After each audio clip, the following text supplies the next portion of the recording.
ये दोस्तों कैसे हैं आप लोग। जी हाँ दोस्तों, आप लोगों का इंतजार हुआ खत्म। अब आ गया टीजीटी और पीजीटी बोर्ड की भर्ती। आप देख सकते हैं उत्तर प्रदेश माध्यमिक शिक्षा सेवन बोर्ड प्रयागराज। आप देख सकते हैं विज्ञापन संख्या 1/2022 प्रशिक्षित स्नातक शिक्षक की भर्ती यहाँ पे आप देख सकते हैं। ऑनलाइन आवेदन जो प्रारंभ होगी 9/6/2022 और ऑनलाइन शुल्क जमा करने की तिथि है 9/6/2022 से लेके आप ऑनलाइन पंजीकरण की अंतिम तिथि है 3/7/2022। शुल्क जमा करने की अंतिम तिथि जो है वो 6/7/2022 है। ऑनलाइन फाइनल सबमिट करने के लिए भाग 2 को 9/7/2022 है। तो आइए इसके बारे में और अधिक जान लेते हैं।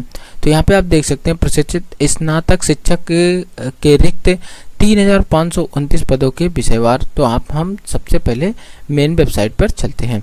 तो आप यहाँ पे मेन वेबसाइट पर आने के बाद आप देख सकते हैं कि यहाँ पे दिया हुआ है education service section board has been issued advertisement TGT and PGT candidate. तो यहाँ से आप एडवर्टाइजमेंट को आप इस तरीके से क्लिक करके खोल सकते हैं। तो आप वेबसाइट पे आके इसे ओपन करेंगे। ओपन करने के बाद नोटिफिकेशन आपको यहाँ पे इस तरीके से मिलेगा।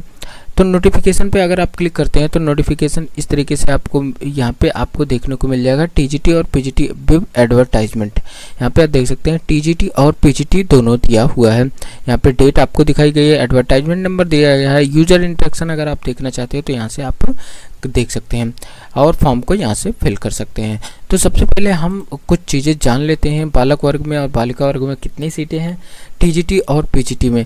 तो उसके लिए सबसे पहले हमने कुछ डाटा तैयार किया, वो हम देख लेते हैं। तो हम सबसे पहले बात करते हैं पीजीटी की। तो पीजीटी पे आप देख सकते हैं कि जो यहाँ पे पीजीटी के लिए वैकेंसी आई है उसमें बालक वर्ग और बालिका वर्ग में कितनी सीटें रखी गई हैं। तो आप देख सकते हैं UP PGT teacher requirement 2022 subject wise vacancy detail आप यहाँ पे देख सकते हैं। कितने सब्जेक्ट हैं वो सारी चीज़ें आप यहाँ पे देख सकते हैं। हम इसे थोड़ा सा जूम आउट कर लेते हैं। जूम आउट करने के बाद आप इसका स्क्रीनशॉट ले सकते हैं और आसानी से अपने आप को देख सकते हैं कि कौन से सब्जेक्ट में क्या क्या कितनी पोस्ट हैं बालक वर्ग में और बालिका वर्ग में। तो आप देख सकते हैं कि यहाँ पे डिटेल पूरी बनाई है हमने। तो यहाँ पे आपको पीजीटी की मिल जाएगी। पीजीटी के वैकेंसी कुछ डिटेल इस प्रकार है, थोड़ा सा हम बता देते हैं आपको। जैसे आप यहाँ पे देख सकते हैं एक सब्जेक्ट के आगे बालक वर्ग और बालिका वर्ग लिखा हुआ है। तो यहाँ पे आपको सीट भी निर्धारित की गई है कि टोटल जनरल ओबीसी और एससी के लिए कितना मिलेगा। तो इसी तरीके से आप देख सकते हैं कि यहाँ पे टीजीटी का यहाँ पे डिटेल बनाया गया है। तो आप देख सकते हैं यहाँ पे टीजीटी के लिए आप यहाँ पे आसानी से UP TGT requirement 2022 subject wise vacancy detail आप यहाँ पे देख सकते हैं। तो इसमें बालक वर्ग और बालिका वर्ग में कितनी सीटें हैं वो आप आसानी से देख सकते हैं। तो जो भी आपका सब्जेक्ट है वो आप यहाँ से देख सकते हैं, आपको कोई दिक्कत नहीं होगी। जो भी अगर आपको कोई दिक्कत आती है तो आप हमें कमेंट करके पूछ सकते हैं। तो यहाँ पे आप देख सकते हैं कि यहाँ पे जो भी है आप इसका स्क्रीनशॉट ले लें। इसके बाद आप आसानी से बैठ के आराम से अपने सब्जेक्ट का में बालक वर्ग और बालिका वर्ग की कितनी सीटें हैं वो आप देख सकते हैं। तो हमने आपको दिखा दिया टीजीटी और पीजीटी में कितने सब्जेक्ट वाइज वो चीज़ें हैं। अब आपको थोड़ा सा और डिटेल में बताते हैं। तो यहाँ पे आपको सबसे पहले अगर आप पीजीटी में भरना चाहते हैं तो वेबसाइट पे आना है और इसके बाद अप्लाई पर क्लिक करना है। अप्लाई पर जब आप क्लिक करते हैं तो यहाँ पे आपको सब्जेक्ट वाइज मिल जाते हैं क्या क्या सब्जेक्ट हैं यहाँ पे आपको देखने को मिल जाएगा। और क्वालिफ़िकेशन अगर आप देखना चाहते हैं तो यहाँ पे आप व्यू करके सब्जेक्ट के सामने क्वालिफ़िकेशन रखी गई है तो आप यहाँ पे क्लिक करके देख सकते हैं। उसके बाद आप देख सकते हैं पे स्केल जो यहाँ पे दिया हुआ है, कितनी ग्रेड पे कितने पे स्केल मिलेंगे वो आप यहाँ पे देख सकते हैं। अब यहाँ पे सबसे लोअर एज यहाँ पे जो रखी गई 21 साल और टोटल नंबर ऑफ पोस्ट यहाँ पे आप सब्जेक्ट के हिसाब से उसके सामने पोस्ट भी रखे गए हैं जो अभी हमने आपको बताया। तो ये सारी चीज़ें आप यहाँ पे आसानी से देख सकते हैं। जो जिस सब्जेक्ट से आपको फिलअप करना है उसके सामने रजिस्ट्रेशन पर आपको क्लिक करना है। रजिस्ट्रेशन पर क्लिक करते ही जैसे आप रजिस्ट्रेशन पर क्लिक करते हैं तो हमें यहाँ पे भरना है, यहाँ पे आप देख सकते हैं हिंदी। तो हिंदी पे हम इसे सिंपली क्लिक करेंगे रजिस्ट्रेशन। तो हिंदी पर रजिस्ट्रेशन पर क्लिक करने के बाद इस तरीके से इंटरफेस आएगा। इंटरफेस में आपको सिंपली यहाँ पे इस पर क्लिक करना है, ऑन करना है। इसके बाद आई एक्सेप्ट पर क्लिक कर देना है।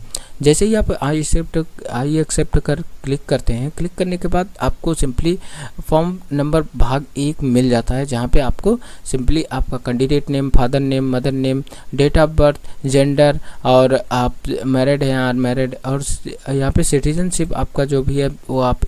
इसके बाद सिंपली आपको जेंडर सेलेक्ट कर लेना है। जेंडर सेलेक्ट करने के बाद आपको डोमिसाइल स्टेट, आपका जो भी स्टेट पड़ता है वो आप सेलेक्ट कर लेंगे। जो भी स्टेट है वो आप यहाँ पे सेलेक्ट करेंगे। सेलेक्ट करने के बाद आप यहाँ ये कुछ यूजर इंस्ट्रक्शन पूछ रहा है, तो क्या आप फ्रीडम फाइट हैं, तो यहाँ पे हैं तो येस करेंगे, नहीं तो नो करेंगे। इसके बाद इसी तरीके से इसमें भी येस या नो करना है। एक्स सर्विसमैन के लिए अगर आप विकलांग है तो यहाँ पे आपको येस करना है और अपना डिटेल फिल करना है, अगर नहीं है तो नो कर देंगे। इसके बाद have participated in any national level sport player हैं, तो आप यहाँ पे येस करेंगे, नहीं तो नो करके आगे बढ़ जाएंगे। उसके बाद कैटेगरी आपको यहाँ पे सेलेक्ट करनी है, किस जात के हैं, जनरल, ओ, SC, ST, OBC, non creamy layer, तो यहाँ पे आपको सेलेक्ट कर लेना है। उसके बाद मोबाइल नंबर डालना है, ईमेल आईडी डालनी है। ईमेल आईडी डालने के बाद आपको अपना नाम यहाँ पे देना है, केयर ऑफ, तो यहाँ पे सॉरी आपको अपना नाम नहीं देना है बल्कि केयर ऑफ अपने माता पिता या गार्जियन का नाम यहाँ पे दे सकते हैं। उसके बाद आपको अपना यहाँ पे एड्रेस पूरी तरीके से फिल कर देना है, ग्राम, पोस्ट और स्टेट आपका ऑटोमेटिक आ जाएगा जो आप सिलेक्ट कर रहेंगे। इसके बाद आपको अपना डिस्ट्रिक्ट सेलेक्ट कर लेना है, तहसील सेलेक्ट कर लेना है। उसके बाद ब्लॉक सेलेक्ट कर लेना है, ऑप्शनल है, अगर आपको मालूम है तो फिल कर सकते हैं, नहीं तो छोड़ भी सकते हैं। इसके बाद पुलिस स्टेशन, थाना आपको सिलेक्ट कर लेना है, और विलेज नेम ऑप्शनल है, अगर आपका है तो आप डाल सकते हैं, नहीं है तो आप छोड़ सकते हैं। इसके बाद यहाँ पे आपको पिन कोड डाल देना है। पिन कोड डालने के बाद आपको हाई स्कूल का डिटेल, यहाँ पे हाई स्कूल का बोर्ड सेलेक्ट करना है, और पासिंग ईयर डालनी है, रोल नंबर डालना है, और यहाँ पे आपको डालना है कि क्या आपको मिला है, मार्क है, परसेंटेज है, ग्रेड है, पॉइंट सिस्टम है, CGPA है, आधार है, तो यहाँ पे जो भी आपका पड़ता है, तो ज़्यादातर अभी तक मार्क में ही है या परसेंटेज में है, तो आप यहाँ पे ग्रेड में भी है, तो आप इसमें से जो भी आपका पड़ता है वो आप सिलेक्ट करेंगे। अगर आप मार्क सेलेक्ट करते हैं, मार्क सेलेक्ट करने के बाद आपको यहाँ पे ऑब्जेक्टेड मार्क कितना है और मैक्सिमम मार्क कितना है, यानी कितना आपको मिला है और कितने में एग्ज़ाम हुआ था, वो आपको यहाँ पे फिल कर देना है। इसके बाद आपको डिवीज़न सेलेक्ट कर लेना है, फर्स्ट, सेकंड या थर्ड। सेम उसी तरीके से आपको इंटरमीडिएट का आपको डिटेल फिल कर देना है, बोर्ड, ईयर, रोल नंबर, और यहाँ पे जो भी आपका सिस्टम है, एवल्यूएशन टाइप आपको यहाँ पे सेलेक्ट कर लेना है। उसके बाद नंबर आपको फिल कर देने हैं। उसके बाद आपको BA का जिस सब्जेक्ट में है, तो ये यहाँ पे BA हिंदी के साथ संस्कृत सब्जेक्ट में BA आपने किया है, तो वो आपको यहाँ पे सेलेक्ट कर लेना है। एजुकेशन क्वालिफिकेशन सेलेक्ट करने के बाद आपको सिंपली जैसे ही आप सेलेक्ट करते हैं, तो यहाँ पे आपको post graduate degree from Sanskrit subject, अगर आप पोस्ट ग्रेजुएट संस्कृत सब्जेक्ट हैं तो आपको यहाँ पे सेलेक्ट कर लेना है। Sanskrit examination government Sanskrit college of Varanasi, now Sampurnanand university Varanasi, और इन सब में अगर है तो आप इसे सेलेक्ट करेंगे। उसके बाद आपको यहाँ पे यस कर देना है। यस करने के बाद आपको सिंपली अपना बोर्ड सेलेक्ट कर लेना है। बोर्ड सेलेक्ट करने के बाद आपको यहाँ पे जैसे ही आप इसे यस करते हैं, तो हम आपको करके दिखा देते हैं क्योंकि काफ़ी लोग कंफ्यूज हो जाते हैं। उसके बाद आपको अपना स्टेट सेलेक्ट कर लेना है, जो भी आपका स्टेट पड़ता है जहाँ से आपने क्वालिफिकेशन पास की है। तो उसके बाद आपको यहाँ पे बोर्ड सेलेक्ट कर लेना है। बोर्ड सेलेक्ट करने के बाद पासिंग ईयर देना है, सर्टिफिकेट या रोल नंबर आपको यहाँ पे दे देना है।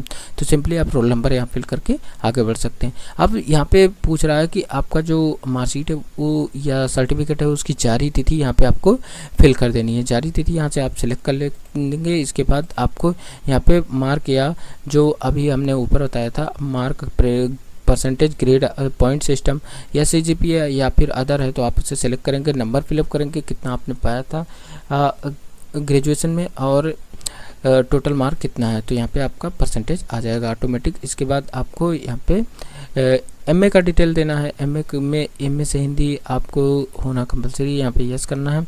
यस करने के बाद आपको सिंपली स्टेट सेलेक्ट कर लेना है, अपना बोर्ड सेलेक्ट करना है, पासिंग ईयर डालना है। इसके बाद रोल नंबर फिल करना है, जारी तिथि यहाँ पे डालना है, और यहाँ पे फिर से वही एवल्यूएशन टाइप आपको सेलेक्ट कर लेना है। इसके बाद नंबर फिलअप करके आगे बढ़ जाएंगे। इसके बाद आपको सिंपली यहाँ कैप्चा फिल करना है। कैप्चा फिल करने के बाद वैलिडेट एंड प्रीव्यू पर क्लिक करना है। जैसे ही आप वैलिडेट एंड प्रीव्यू करते हैं तो आपको एक जो आपने इस फॉर्म को फिलअप किया है उसका प्रीव्यू मिल जाएगा। वहाँ पे आप एक बार ज़रूर चेकआउट कर लें। चेकआउट करने के बाद जैसे ही आप देखते हैं उसके सबमिट करेंगे, सबमिट करने के बाद आपको एक रजिस्ट्रेशन नंबर मिलेगा और सिंपली उसके नीचे पेमेंट का ऑप्शन आएगा। पेमेंट के ऑप्शन पे आपको सेलेक्ट कर लेना और आपको पेमेंट कर देना है। तो आप पेमेंट यहाँ पे ऑनलाइन माध्यम से कर सकते हैं। तो यहाँ पे आपको डेबिट कार्ड, क्रेडिट कार्ड के माध्यम से या फिर आप यूपीआई के माध्यम से पेमेंट कर सकते हैं। तो ये रहा आपका पेमेंट डिटेल। इसके बाद आपको सिंपली लास्ट स्टेप में आना है। वहाँ पे आपको फ़ोटो साइन, सेकंड स्टेज में फ़ोटो साइन और बाकी डिटेल आपको फिल करनी है और डिटेल फिल करने के बाद आपको सबमिट कर देना है। सबमिट तो जैसे ही आप फाइनल प्रिंट आउट लेते हैं, फाइनल प्रिंट आउट लेने के बाद आपको रख लेना है, उसे केयरफुली रीड भी कर लेना है कि क्या क्या चीज़ें आपने भरी हैं, कोई गलती तो नहीं हुई है। तो आशा करता हूँ कि आपको इसी तरीके से सेम टीजीटी का भी भरना है, क्वालिफिकेशन आपको देनी है, आपका पूरा डिटेल देना है। तो हमने आपको बता दिया किस तरीके से आपको फॉर्म भरना है और आपको बता दिया कितनी सीटें हैं बालक वर्ग, बालिका वर्ग में, टीजीटी में, पीजीटी में कितनी सीटें हैं वो हमने आपको बता दिया। तो इसी तरीके से आप यहाँ पे आके देख सकते हैं, आपको यहाँ पे पूरा डिटेल मिल जाएगा। आप इस वेबसाइट पे आके यहाँ पे आप एडवर्टाइजमेंट पे क्लिक करेंगे तो वहाँ पे आपको सारी डिटेल मिल जाएगी। माइनस मार्किंग इसमें नहीं है, ये चीज़ें हम आपको बता रहे हैं। तो आज के लिए कोशिश करता हूँ कि आपको लगभग सारी जानकारी मिल गई होगी। अगर कुछ भी छूटता है या कोई समस्या होती है, कोई चीज़ आपको समझ में नहीं आ रही है तो आप हमें कमेंट करके ज़रूर बताएं, हम उस पर आपको ज़रूर बताएंगे। तो प्रॉपर वीडियो आपको फिलअप एप्लीकेशन का एक नेक्स्ट वीडियो आपको मिल जाएगा, जहाँ पे हम आपको पूरा स्टेप बाय स्टेप फॉर्म को फिल करके बताएंगे लास्ट तक का फाइनल प्रिंट तक। तो आशा करता हूँ कि आपको कंप्लीट जानकारी मिल गई होगी। तो फिर मिलते हैं अगली वीडियो में जहां आपको पूरी डिटेल मिलेगी। तो आज के लिए बस इतना ही। धन्यवाद, नमस्कार, आपका दिन शुभ हो। जय हिंद, जय भारत।